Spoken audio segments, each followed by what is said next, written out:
Hey guys, welcome to another video explainer from Advocata. My name is Ali Jafarji and today we are going to be talking about inflation. So, what is inflation? Inflation is the continued rise in price levels over a period of time. So what this means is that the purchasing power of money falls. For example, when I was in school, a cost of a Milo drink was 35 rupees, but now the same Milo costs 75 rupees.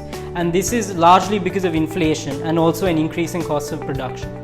So how is inflation calculated? In order to understand how inflation is calculated, it is important to understand the Consumer Price Index or the CPI. So there's a basket of goods which includes consumer goods and services such as transportation, medical care, food, and etc. This basket has a predetermined price tag attached to it. So in essence, the CPI is a measure which examines the weighted average prices of this basket of goods. In other words, the CPI is calculated by taking the price changes in the predetermined basket of goods and averaging them. The changes in CPI from a year-on-year basis is used to determine the general change in price, and that is the inflation rate. In Sri Lanka, there is the CCPI, which is the Colombo Consumer Price Index. Some of the goods in this basket are food and non-alcoholic beverages, clothing and footwear, housing, water, electricity and fuel, health, communication, recreation, and culture. So what's going on with inflation in Sri Lanka? The value of money is the amount of money in an economy. Milton Friedman famously once said that inflation is always and everywhere a monetary phenomenon, in the sense that it is and can be produced only by a more rapid increase in the quantity of money than in output. Recently, the quantity of money in Sri Lanka has increased because the central bank has started creating more money. Between March 2020 and March 2021, the CBSL Treasury bill holdings have increased by 705 billion.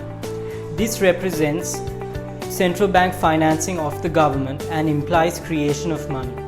According to the law of demand and supply, an increase in the supply of any product reduces its price. Similarly, the increase in supply of money depreciates the currency and erodes away its purchasing power. And this is the problem with printing of money. An increase in money supply is generally expected to be followed by an increase in price levels because of inflation. Yet the central bank still reports single-figure rates of inflation. This missing piece of the puzzle can have negative consequences on an economy as it distorts away the relative prices of goods and services. Anticipated inflation is easier to combat as it allows individuals and businesses to brace themselves, be it through deferring investments or increasing saving. Unanticipated inflation, on the other hand, disrupts economies and hampers growth. So what are the dangers of high inflation? A rise in general price levels without a simultaneous increase in real wages erodes away an individual's purchasing power, which means you buy less with more. In addition, since prices of all goods don't rise simultaneously, it affects the allocation of resources. This effect is most significant to lower income families and citizens who rely on fixed incomes such as pensions as their source of livelihood. Hence, high rates of inflation increase income inequality within the country.